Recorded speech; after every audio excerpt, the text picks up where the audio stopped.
I've stood here before you just about every week that I've been up here, which I think is every week since we started. And I always talk about improving as a team, um, everybody individually and collectively doing the things that you need to do to make yourself better so you can play to a standard, so you can be the best you can be at what you do. Sometimes that's very difficult to do, especially if you're satisfied with the success that you've had to that point. So it doesn't become about playing to a standard, it becomes about winning a game. And I know to fans, that's probably the only thing that is important. But to competitors and football players, and really players in any sport, it's always about aspiring to be the best that you can be, and focusing on the things that you need to do daily in terms of preparation, in terms of practice, in terms of how you take care of yourself, in terms of the intensity that you're ready to compete with when the game comes, which we all have to be responsible for. So everybody has to be accountable to a standard, and the question is what is everyone doing to impact the success? What is everybody doing to impact the standard, individually and collectively? And that starts at the top with me, all the way down. And we need to continue to work on getting better, playing with more maturity, being more consistent in what we do, which I think comes with maturity. Those two probably go hand in hand, but that's what our team needs to do. You make errors in critical times in the game, then you don't end up making the stops that you need to make or making the plays you need to make on offense to have a chance to be successful in the game. And between third down, red area, 4th and 2, when we had chances to stop on defense, we never made the plays to do it. On offense, we moved the ball effectively most of the time in the game, but when we got in the red zone, we were unable to make the plays to come away with the kind of points that we could have. And that's really the difference in the game, and there's really nothing else to talk about. Players of the week, Julio had an outstanding game. Josh Chapman and Marcel Darius did a nice job up front on defense, and Wes Neighbors, Cade Foster, and Trent Richardson all did extremely well on special teams. Julio Jones hurt his hand in the game. Nobody really knew it was broken. He played the whole game. He did it in the first half, played the entire game with it. But when he was x-rayed, Saturday evening, Doc decided the best thing to do would be to plate it and screw it. So he did have a fractured hand that was surgically repaired. The prognosis for it is as soon as he can tolerate using his hand, which will be this part of his hand, probably the palm of his hand, he's cleared to play.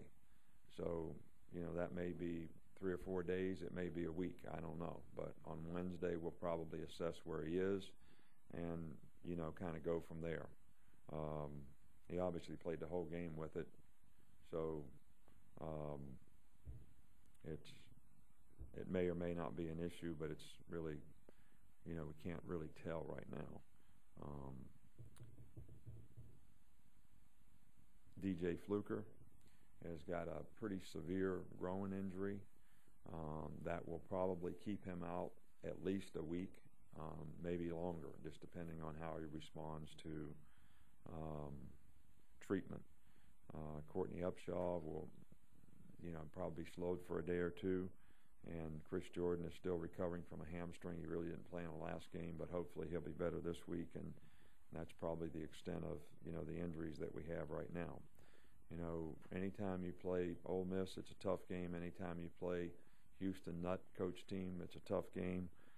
They bounced back with 2 quality wins, and as Mazzoli has gotten more comfortable with their offense, they've been very, very productive, and one of the leading teams in the country in terms of scoring points, and in the last 2 weeks have put up 55 and 42 points. So this is a different kind of offense, a lot of option, a lot of reads,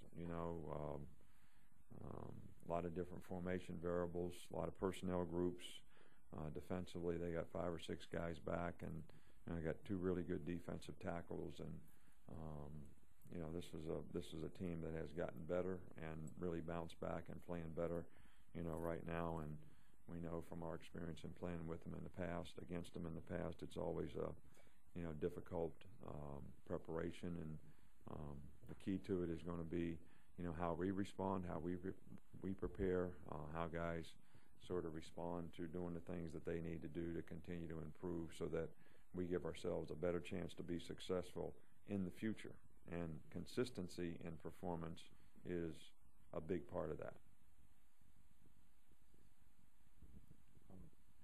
Coach Saban, just following up on Julio's uncertain situation, could you comment on the other receivers, Hanks and Mays, and kind of where they are and if they're ready? They did a great job in the game. I mean, I thought, we had some guys open. We couldn't get them the ball at times because of pressure.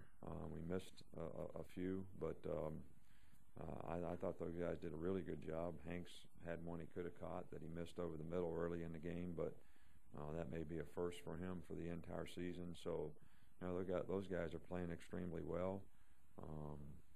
Some of the plays that Julio usually runs in the game, Mays ran and was very productive doing it. So we have confidence in our other guys. Earl Alexander is, healthy and playing fast and did a nice job in the game. So we're pleased with that entire group.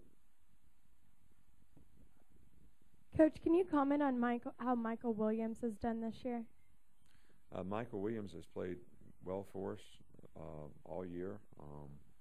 Certainly a challenge for him to replace a very good player, Colin Peak, that we had there last year, but he's a very good blocker. He's got great size. He's very athletic. He's got good hands.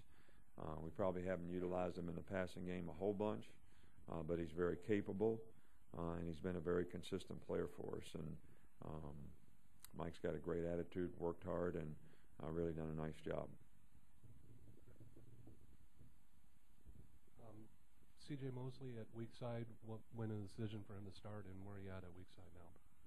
Well, you guys say start, but what's start mean? He started a nickel in the Florida game, so does that make him a starter or not?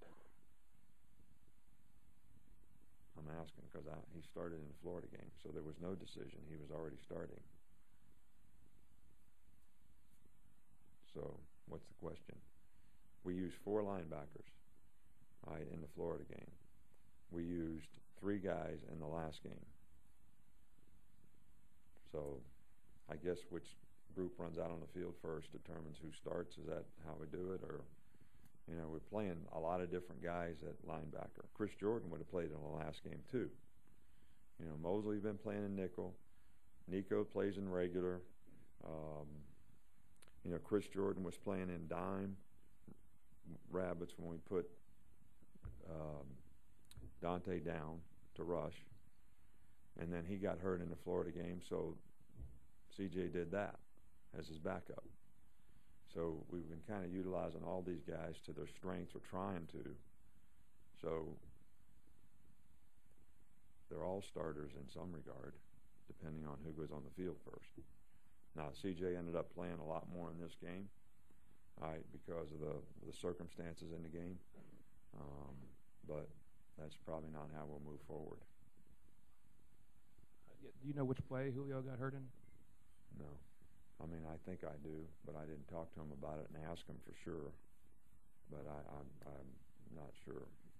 I'm going to talk to him in a minute. I'll find out. Okay. And also, how has the team responded demeanor-wise? How have you seen anything from them? I haven't seen them since after the game. They were a little upset after the game. We start our meetings today. Sunday's the players' days off, so I'll see them at 1:30 today. They might ask you after the meeting how coach respond. What's his demeanor? Coach, in 2003, the LSU team lost the game. How were they able to regroup after that and go on to win the national? 2003. What is it? Is it 2010 now? Yeah. You think I can remember this stuff 7 years ago? I mean,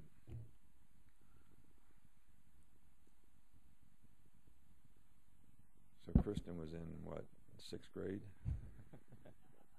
I don't remember her birthday party either. Then. But we've lost a lot of games. I mean, most people do. It's unusual to win every game that you play. And I think that there are reasons for it. And you learn from those things. And I think how our players learn, the lessons that they learn from what they have and have not done. We build on the things that they have done. We correct the things that they have not done. And it's not just about this game. Okay? It's not just about this game. This is a cumulative effect of what's happened all season in terms of choices that people make, in terms of what they do and how they do it, and how they improve what they do, and how they develop confidence in what they do. And we've got some young guys out there on defense that have been playing for 6 games now, and we quite frankly expect them to start maturing and play with confidence and not make mental errors and be able to make adjustments that we've practiced. And that's our expectation. Maybe early in the season we knew that it would take time to develop, but we've had some time to develop, and people need to be accountable to the standard they need to play to. And that's the same thing for every position on our team. So, it all goes back to the psyche of your team. Is it what it needs to be? What happened last year doesn't mean nothing to what happens this year. Have we had the same psychological disposition on this team toward being successful as last year's team? But that's the question I'm going to ask. Coach, if you could address the play of the offensive line against South Carolina, and looking forward, touch on the players with an opportunity at right tackle while DJ recovers. Well, McCullough will probably be the guy that went in. He was the guy that went in the game, and will be the guy that has been sort of our swing third tackle, and will move up as a starter. The offensive line did a good job in the game. We had sacks because we held on to the ball. And probably 5 of those sacks, we had ample time to throw the ball, and we tried to create plays. And I'm not being critical of Greg. He tried to create plays, by moving around and scrambling in the pocket, and eventually got sacked. 2 times we did not do things the way we needed to do them, and he got quick pressure and got sacked early. So, everybody could have done things better. We could have played better in the offensive line. We could have played better at every position on our team. And that's going to be the focus of what we try to do, is improve on the things that we weren't able to do effectively in the game.